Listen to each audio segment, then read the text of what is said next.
Hello, എന്തൊക്കെയുണ്ട് വിശേഷം? എല്ലാവരും സുഖമായിട്ടിരിക്കുകയെന്ന് വിശ്വസിക്കുന്നു. അപ്പോൾ നമ്മുടെ കഴിഞ്ഞ വീഡിയോയിലൊക്കെ ഒന്ന് രണ്ട് കമൻസ് ഉണ്ടായിരുന്നു. ആരി വർക്ക് ചെയ്യുന്നതൊരു വീഡിയോ ആയിട്ട് ചെയ്യാമോ എന്നുള്ളത്, എങ്ങനെ ചെയ്യും എന്നുള്ളത്. അപ്പോൾ നമ്മൾ ആരി വർക്ക് ചെയ്യുന്നത് ബേസിക് ആയിട്ട് ചെയ്യുന്ന കുറച്ച് കാര്യങ്ങൾ ഒരു സീരീസ് പോലെ ബിഗിനേഴ്സിന് വേണ്ടിയിട്ടുള്ള ഒരു വീഡിയോ സീരീസ് ആയിട്ടാണ് നമ്മൾ ചെയ്യുന്നത്. അതിൽ ആദ്യത്തെ വീഡിയോ ആണ് കേട്ടോ ഇത്. അപ്പോൾ നമുക്കിതിൽ ആദ്യം ഒരു ആരി വർക്ക് നമുക്ക് പഠിക്കണമെങ്കിൽ എന്തെല്ലാം സാധനങ്ങൾ നമ്മുടെ കയ്യിൽ ഉണ്ടാവണമെന്ന് നോക്കാം. വളരെ ബേസിക് ആയിട്ടുള്ള കാര്യങ്ങളൊക്കെയാണ് ഞാൻ കാണിക്കുന്നത്. അപ്പോൾ ആദ്യം നമുക്ക് ഇതുപോലൊരു എംബ്രോയ്ഡറി ഹൂപ്പ് വേണം. അത് സൈസ് പല സൈസിലുണ്ട്. അപ്പോൾ ഒരു നമ്മുടെ ആവശ്യത്തിനനുസരിച്ച് നമ്മളിപ്പോൾ പഠിച്ചു കഴിഞ്ഞ് നമ്മുടേതായിട്ടുള്ളൊരു ചുരിദാർ ചെയ്യുമോ അങ്ങനെയൊക്കെ ഉദ്ദേശിക്കുന്നുണ്ടെങ്കിൽ ഒരു 10 ഇഞ്ചിൻ്റെയോ 12 ഇഞ്ചിൻ്റെയോ അങ്ങനെയൊക്കെ നമുക്ക് മേടിക്കാവുന്നതാണ്. നമ്മുടെ ആ ഒരു ആവശ്യം നമ്മുടെ ബഡ്ജറ്റൊക്കെ അനുസരിച്ച് നമുക്ക് വാങ്ങിക്കാം. പിന്നെ നമുക്ക് വേണ്ടത് മാർക്ക് ചെയ്യുന്നൊരു പെൻസിലാണ്. മാർക്ക് ചെയ്യുന്ന പെൻസിൽ മേടിക്കാം. ഇല്ലയെന്നുണ്ടെങ്കിൽ നമുക്ക് സാധാരണ നമ്മുടെ മാർക്കിംഗ് ചോക്കില്ലേ, അത് നിങ്ങളുടെ കയ്യിലുണ്ടെങ്കിൽ അതായാലും മതി. പിന്നെ ഒരു നമ്മുടെ സാധാരണ ത്രെഡാണ്, സ്വിങ് ത്രെഡാണ് ഞാൻ എടുത്തിട്ടുള്ളത്. പിന്നെ ഇത് നമ്മുടെ നൈലോൺ ത്രെഡാണ്. അപ്പോൾ തുടക്കക്കാർക്കൊക്കെ ഒന്നും കൂടി എനിക്ക് നൈലോൺ ത്രെഡ് വെച്ച് ചെയ്യുമ്പോൾ ഒന്നും കൂടി എളുപ്പമായിട്ട് തോന്നാറുണ്ട്. കാരണം ഇത് നമ്മുടെ സ്വിങ് ത്രെഡിനേക്കാളും ഒന്നും കൂടെ കട്ടിയുള്ളതാണ്. അപ്പോൾ നമുക്കത് നമ്മുടെ കയ്യിൽ പിടിക്കുമ്പോൾ ഏത് വരെ എത്തി എന്നൊക്കെ അറിയാൻ ഒന്നും കൂടെ എളുപ്പമായി എനിക്ക് തോന്നിയിട്ടുണ്ട്. അപ്പോൾ ഞാൻ അതും എടുത്തിട്ടുണ്ട്. പിന്നെ നീഡിലാണ്. ആരി നീഡിൽ പല ടൈപ്പ് ഉണ്ട്, പല സൈസിലും നമുക്ക് അവൈലബിൾ ആണ്. അപ്പോൾ നമ്മളിപ്പോൾ ഫസ്റ്റ് ത്രെഡ് വർക്കുകളല്ലേ പഠിക്കുന്നത്. അപ്പോൾ അത് കാരണം ഞാനൊരു നീഡിൽ നമ്പർ 23 ആണ് കേട്ടോ എടുത്തിട്ടുള്ളത്.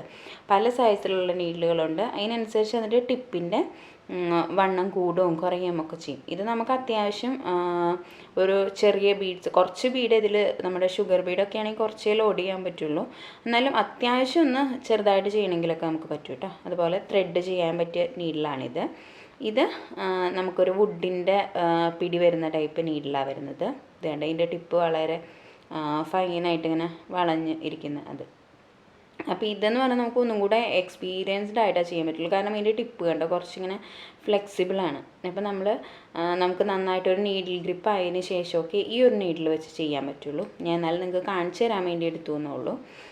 ആ നീഡിൽ ഇപ്പോൾ നമുക്ക് കൈ ഒരുപാട് വേർക്കുകയൊക്കെ ചെയ്യുന്നവരാണെങ്കിൽ വേണമെങ്കിൽ നമുക്ക് ഈ നീഡിലാണെങ്കിലും ഒന്ന് ഇവിടെ മുതൽ ഇങ്ങോട്ട് വല്ല നമ്മുടെ വുള്ളൻ ത്രെഡ് ചുറ്റാം, ഇല്ലെങ്കിൽ നമ്മുടെ പൈപ്പിംഗ് ത്രെഡില്ലേ അതൊക്കെ ഒന്ന് ചുറ്റിക്കഴിഞ്ഞാൽ നമുക്ക് ഒന്നും കൂടെ പിടിക്കാൻ ആ ഒരു ഗ്രിപ്പ് കിട്ടാൻ സുഖമായിരിക്കും.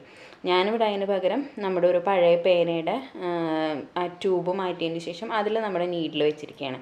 അപ്പോൾ നമുക്ക് പിടിച്ച് ചെയ്യാൻ വളരെ എളുപ്പമാണ്. എൻ്റെ കൈയാണെങ്കിലും പെട്ടെന്നൊരു വേർക്കുന്ന ടൈപ്പാണ്. അപ്പോൾ നമ്മളിങ്ങനെ ചെയ്തുകൊണ്ടിരിക്കുമ്പോൾ വേർത്ത് കഴിഞ്ഞാൽ ഈ നീഡിലൊക്കെ ആകുമ്പോൾ നമ്മൾ തെന്നി പോകും. അപ്പോൾ അത് കാരണം അങ്ങനെ ചെയ്തിരിക്കുകയാണ്. നിങ്ങൾക്ക് അങ്ങനെ ഉണ്ടെന്നുണ്ടെങ്കിൽ ഇതിലാണെങ്കിലും അങ്ങനെ ചുറ്റാം കേട്ടോ. നമുക്ക് ഈ ഒരു ടിപ്പ് ഇത്ര വിട്ടിട്ട് അതിന് ശേഷം അങ്ങനത്തെ ത്രെഡ് എന്തെങ്കിലും ചുറ്റിയാൽ മതി. അപ്പോൾ ഇത്രയും സാധനങ്ങളാണ് നമുക്ക് വളരെ ബേസിക് ആയിട്ട് ആവശ്യമുള്ളത്. അപ്പോൾ നിങ്ങൾക്ക് എല്ലാവർക്കും അറിയാവുന്ന പോലെ തന്നെ ആരി വർക്ക് നമ്മൾ ചെയിൻ സ്റ്റിച്ചിലാണ് എല്ലാം ചെയ്യുന്നത്. ചെയിനാണ് ഏറ്റവും ആദ്യം നമ്മൾ ചെയ്ത് പഠിക്കേണ്ടത്. എല്ലാതും പോലെ തന്നെ നമ്മൾ എത്രത്തോളം ചെയ്യുന്നോ അതിനനുസരിച്ച് നമുക്ക് സ്പീഡും ഒക്കെ വളരെ കൂടുകയാണ് ചെയ്യുന്നത്. അപ്പോൾ ആദ്യം ഞാനീ പറഞ്ഞു തരുന്നത് പോലെ നന്നായിട്ടൊന്ന് ശ്രദ്ധിച്ച് അത് മനസ്സിലാക്കിയതിന് ശേഷം ആ ഒരു ഐഡിയ കിട്ടിക്കഴിഞ്ഞാൽ നിങ്ങളിതുപോലെ തന്നെ ഒരു ക്ലോത്ത് എടുത്തിട്ട് നന്നായിട്ട് പ്രാക്ടീസ് ചെയ്യുക. നമുക്ക് എത്ര നേരം അതിന് വേണ്ടി സ്പെൻഡ് ചെയ്ത് ചെയ്യാൻ പറ്റുമോ അത്രയും അധികം നേരം അതിന് വേണ്ടി സ്പെൻഡ് ചെയ്ത് നന്നായിട്ട് ഈ സെയിം ചെയിൻ തന്നെ ഇട്ട് പോയാൽ മതി. ചെയിൻ ഇട്ട് നമുക്ക് ആ ഒരു നീഡിൽ ഗ്രിപ്പ് കിട്ടിക്കഴിഞ്ഞാൽ നമുക്ക് പിന്നെ അതിൽ ബീഡ് ഇട്ടിട്ടാണെങ്കിലും അല്ലെങ്കിൽ ഏത് സർദോസിയാണെങ്കിലും ഏത് ഡിസൈൻ നമുക്ക് ചെയ്യണമെങ്കിലും ആദ്യം നമുക്ക് വേണ്ടത് ആ നീഡിൽ ഗ്രിപ്പാണ്. നീഡിൽ ഗ്രിപ്പ് ആയിക്കഴിഞ്ഞാൽ നമുക്ക് സ്പീഡും കൂടുള്ളൂ. അതേപോലെ വേറെ ഇപ്പോൾ ഈ ചെയിൻ സ്റ്റിച്ച് എന്ന് പറഞ്ഞാൽ ഏറ്റവും ബേസിക് ആയിട്ടുള്ളതാണ്. അതിന് വേറെ ചെയ്യണമെങ്കിൽ നമുക്ക് ആദ്യമായിട്ട് വേണ്ടത് നീഡിൽ ഗ്രിപ്പാണ്. അപ്പോൾ അത് കിട്ടാനായിട്ട് നിങ്ങൾ മാക്സിമം പ്രാക്ടീസ് ചെയ്യുക. അങ്ങനെ ചെയ്ത് നമ്മൾ കുറേ ചെയ്ത് കഴിയുമ്പോൾ നമുക്ക് ആ നീഡിൽ എങ്ങനെ എടുക്കണം, എങ്ങനെ ത്രെഡ് അതിൽ കോർത്ത് വലിക്കണം എന്നൊക്കെ നന്നായിട്ട് മനസ്സിലായി. ആ ഒരു ഗ്രിപ്പ് കിട്ടിക്കഴിഞ്ഞാൽ പിന്നെ വളരെ സുഖമാണ്. പിന്നെ നമ്മൾ പ്രാക്ടീസ് ചെയ്യുന്നതിനനുസരിച്ച് തന്നെ നമുക്ക് അതിൻ്റെ സ്പീഡ് കൂടി വരികയുള്ളൂ. അപ്പോൾ നമുക്ക് സ്റ്റാർട്ട് ചെയ്യാം. അപ്പോൾ ഞാനിപ്പോൾ നമ്മുടെ സ്വിങ് ത്രെഡ് വെച്ചിട്ടാണ് ചെയ്യുന്നത്. എല്ലാവരുടെയും കയ്യിൽ അതല്ലേ ഉണ്ടാവും. അപ്പോൾ നമുക്ക് ആദ്യം അത് വെച്ചിട്ടൊന്ന് ചെയ്ത് നോക്കാം. ഇനി അത് വെച്ച് ചെയ്തിട്ട് നിങ്ങൾക്ക് ആ ത്രെഡ് വരുന്നത് ഇതിലാണെന്നൊന്നും നമുക്ക് അറിയാൻ പറ്റുന്നില്ല എന്നുണ്ടെങ്കിൽ വേണമെങ്കിൽ ഇതേപോലത്തെ നൈലോൺ ത്രെഡ് മേടിച്ചിട്ട് ചെയ്ത് നോക്കിയാലും നല്ലതാണ്. ഇത് നമുക്ക് ഈ വൈറ്റും അതുപോലെ ബ്ലാക്കും ഒക്കെ അവൈലബിൾ ആണ് കേട്ടോ. അപ്പോൾ ആദ്യം നമുക്ക് എല്ലാവരുടെയും കയ്യിലുള്ള ഈ ഒരു സ്വിങ് ത്രെഡ് വെച്ചിട്ടൊന്ന് ചെയ്ത് നോക്കാം കേട്ടോ. അപ്പോൾ നമുക്ക് സ്റ്റാർട്ട് ചെയ്യാം അല്ലേ.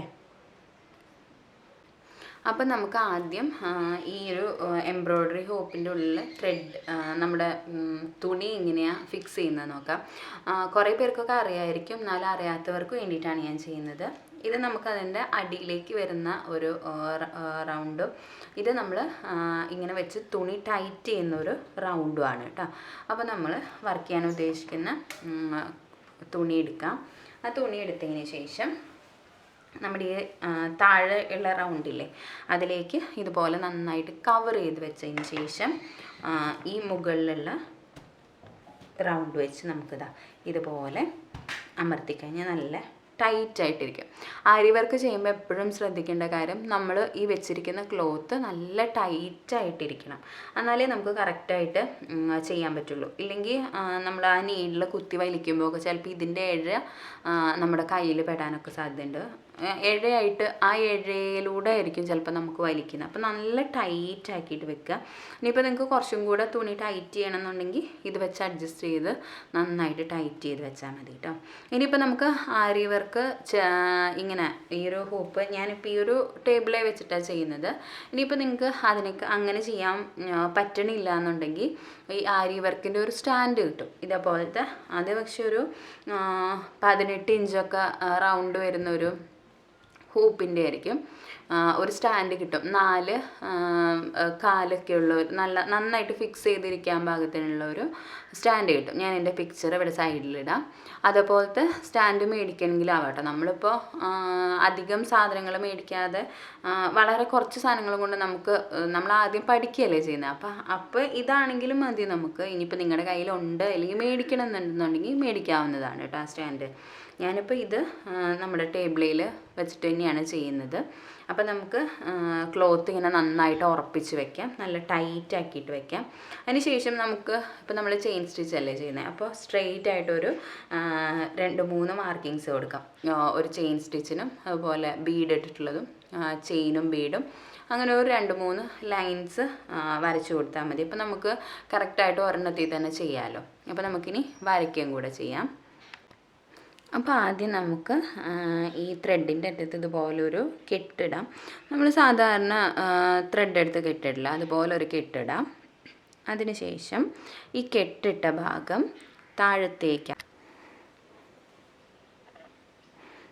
അപ്പോൾ നമുക്ക് തുടങ്ങാം. ആദ്യം നീഡിലിൻ്റെ ടിപ്പ് നമ്മുടെ ഫേസിൻ്റെ ഓപ്പോസിറ്റ് സൈഡിലേക്ക് കുത്തിയതിന് ശേഷം അതിലേക്ക് ത്രെഡ് എടുക്കുക. എന്നിട്ട് ഒന്ന് റൊട്ടേറ്റ് ചെയ്ത് നമ്മുടെ ഫേസിൻ്റെ നേരെ ആ ടിപ്പാക്കിയതിന് ശേഷം മുകളിലേക്ക് വലിച്ചെടുക്കുക.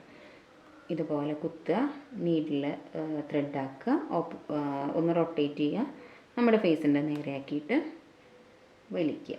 അങ്ങനെയാണ് കേട്ടോ ചെയ്യേണ്ടത്. അപ്പോൾ എല്ലാവരും ആ ഒരു ഇത് മനസ്സിൽ വെച്ചാൽ മതി. മുകളിലേക്ക് നേരെ ഓപ്പോസിറ്റ് സൈഡിലേക്ക് ആക്കി താഴത്തോട്ട് കുത്തി ഇങ്ങനെ വലിച്ചെടുക്കുക. അപ്പോൾ ഇതുപോലെ നമുക്ക് ഫുള്ള് ഈ ഒരു ലൈൻ കംപ്ലീറ്റ് ചെയ്യാം കേട്ടോ.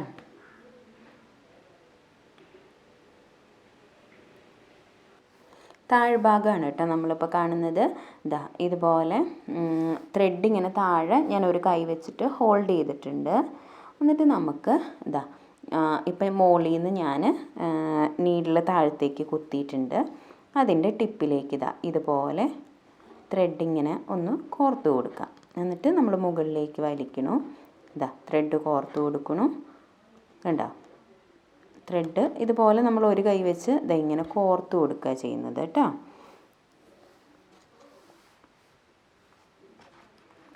അപ്പോൾ നമുക്കിനി എൻഡിങ് നോട്ട് എങ്ങനെയാണെന്ന് നോക്കാം. അപ്പോൾ ആദ്യം നമ്മൾ നേരത്തെ ഒരു ചെയിൻ,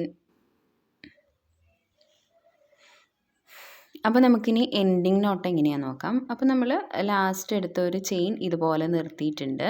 ആ ചെയിൻ അവിടെ കുറച്ചൊരു നീളത്തിൽ വലിച്ചു വെച്ചതിന് ശേഷം തൊട്ടടുത്ത് തന്നെ ഒന്നും കൂടെ കുത്തുക. ഇതുപോലെ ഒരു ചെയിനും കൂടെ എടുക്കുക. എന്നിട്ട് ഈ ചെയിൻ ഈ ആദ്യം നമ്മൾ നിർത്തിയായിരുന്ന ആ ചെയിനിൻ്റെ ഉള്ളിൽ കൂടെ എടുത്തതിന് ശേഷം ഈ ഒരു നമ്മളിപ്പോൾ നീഡിൽ വെച്ചിട്ടുള്ള ആ ഒരു ചെയിനില്ലേ, ഈ ചെയിൻ എടുത്തതിന് ശേഷം ഈ ചെയിനിൻ്റെ സെൻറ്ററിൽ കൂടെ നമ്മൾ മുമ്പ് വെച്ചിട്ടുള്ള ആ ചെയിന് കയറ്റുക, താഴത്തെ ത്രെഡ് വലിക്കുക. അപ്പോൾ അത് ലോക്കായിക്കോളൂ കേട്ടോ. ഒന്നും കൂടെ കാണിച്ചു തരാം. നമ്മൾ ആദ്യം ഒരു ഇതുപോലത്തെ ലൂപ്പ് എടുക്കുക. അതിന് ശേഷം തൊട്ടടുത്ത് തന്നെ കുത്തിയിട്ട് വീണ്ടും ഒരു ചെയിനും കൂടെ എടുക്കുക. ചെയിന് ഈ ആദ്യം നമ്മളെടുത്ത ചെയിൻ്റെ ഉള്ളിൽ കൂടെയല്ലേ എടുത്തിട്ടുള്ളത്. എന്നിട്ട് നമ്മൾ ഈ പുതിയതായിട്ട് എടുത്തിട്ടുള്ള ആ ചെയിനിൻ്റെ ഉള്ളിലൂടെ ഈ പഴയ ചെയിന് ഒന്നുകൂടെ ഇതുപോലെ വലിക്കുക. എന്നിട്ട് താഴത്തെ ത്രെഡ് ഒന്നുകൂടെ വലിക്കുക. അപ്പം അത് ഒരു നോട്ടായിക്കോളൂ കേട്ടോ. അപ്പോൾ അങ്ങനെ ഒന്ന് ശ്രമിക്കുക കേട്ടോ എല്ലാവരും.